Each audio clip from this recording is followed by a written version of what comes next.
এবারে জানাবো আজকের বাজার পরিস্থিতি। বগুড়া এবং বরিশাল থেকে বাজার পরিস্থিতি নিয়ে জানাতে যোগ দিচ্ছেন আমাদের সহকর্মীরা। শুরুতেই যাচ্ছি বগুড়াতে, জানাবেন সহকর্মী জজিফ হোসেন। জজিফ, আজকে বগুড়াতে বাজার কেমন দেখছেন? সাপ্তাহিক কি ধরনের পরিবর্তন দেখতে পাচ্ছেন, আর সরবরাহ কেমন বাজারে?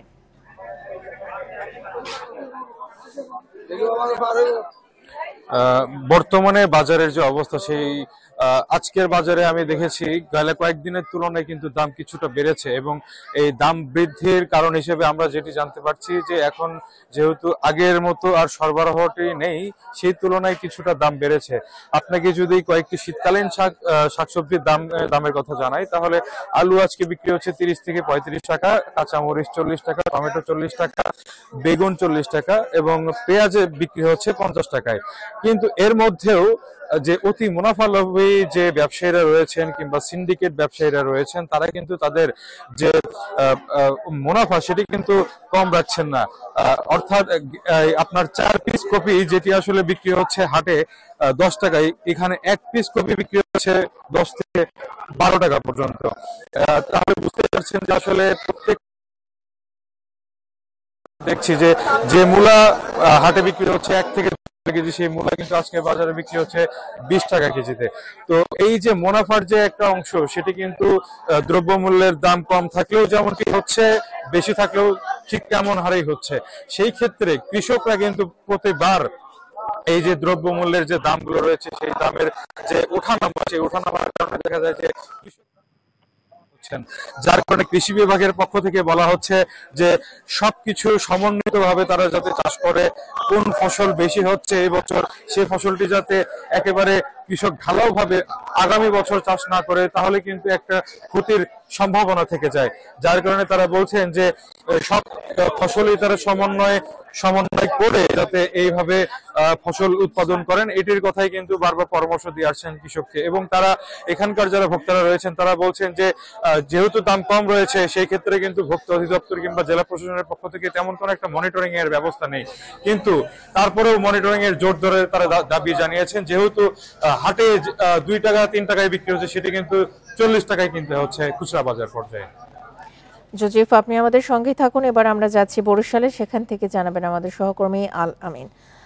আল আমিন, সাপ্তাহিক বাজার দর আজকে কেমন দেখছেন?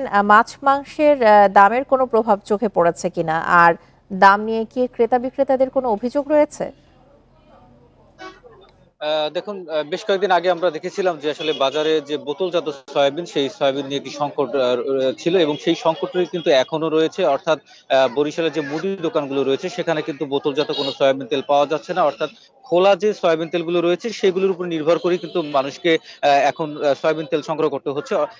সপ্তাহের ব্যবধানে কিন্তু খোলা সয়াবিন প্রতি কেজিতে কিন্তু 10 টাকা পর্যন্ত বেড়েছে। আমরা আজকে যখন বাজারে এসেছিলাম, বাজারের যারা বিক্রেতা রয়েছে, তারা কিন্তু বলছেন যে আসলে বাজারে একেবারেই বোতলজাত যে সয়াবিন, সেই সয়াবিন তারা পাচ্ছেন না। অর্থাৎ সরবরাহ যেগুলো করা হচ্ছে তার চেয়ে চাহিদা বেশি, কিন্তু চাহিদা তুলনায় তারা সেই সরবরাহকৃত যে বোতলজাত সয়াবিন সেগুলো পাচ্ছেন না, যার বিধায় কিন্তু খোলা সয়াবিনের দাম বেড়েছে। এবং সপ্তাহের ব্যবধানে তারা বলছেন যে 10 টাকা পর্যন্ত বেড়েছে। আমরা যেটি দেখেছি যে কেজি প্রতি বিক্রি হচ্ছে 195 টাকা কেজিতে খোলা সয়াবিন বিক্রি হচ্ছে, এবং সেগুলো কিন্তু বিভিন্ন বোতলের মাধ্যমে তারা বোতলজাত করেছেন এবং সেগুলো কিন্তু তারা বিক্রি করছেন। এর পাশাপাশি যে বোতলজাত সয়াবিন যেগুলো রয়েছে, সেগুলো কিন্তু 175 টাকা লিটার হলেও যেহেতু পাওয়া যাচ্ছে না, কোনো কোনো দোকান যদি পাওয়াও যায়, সেক্ষেত্রে সেটি কিন্তু বাড়তি দামে কিছু কিছু দোকানদার তারা বিক্রি করছে ক্রেতাদের কাছে। এবং ক্রেতারা অভিযোগ করছেন যে বেশ কয়েক সপ্তাহ ধরে বাজারে কিন্তু খোলা সয়াবিন তাদেরকে বাড়তি দামে কিনতে হচ্ছে, বোতলজাত সয়াবিন তারা পাচ্ছেন না। এই বিষয়টি নিয়ে কিন্তু যে সাধারণ মানুষ বেশ উদ্বিগ্ন, এবং তারা বলছেন যে বাড়তি দাম দিয়ে তাদের এই খোলা সয়াবিন কেনার কারণে কিন্তু আসলে যে পরিমাণ তাদের সয়াবিন প্রতিদিনের জন্য দরকার হয়, সেই সয়াবিন কিন্তু তারা সংগ্রহ করতে পারছেন না। আমরা যে বাজারে যদি আরেকটু বলি, যে বাজারে কিন্তু আলুর দাম 5 টাকা কেজিতে কমেছে, এবং ব্রয়লার মুরগির কেজি আমরা দেখেছি কেজিতে 10 টাকা কমেছে। সব মিলিয়ে কিন্তু আসলে বরিশালের সবজি এবং অন্যান্য যে বাজার দরগুলো রয়েছে, সেগুলো কিন্তু স্বাভাবিক থাকলেও বরিশালের যে ভোজ্য তেল অর্থাৎ বোতলজাত যে তেল, সেই তেল পাওয়া যাচ্ছে না। খোলা সয়াবিনের উপরে মানুষকে নির্ভর করতে হচ্ছে। তো এই ছিল আমার কাছে বরিশাল থেকে। বগুড়া এবং বরিশাল থেকে বাজার পরিস্থিতি নিয়ে সবশেষ তথ্য জানাচ্ছিলেন আমাদের সহকর্মীরা।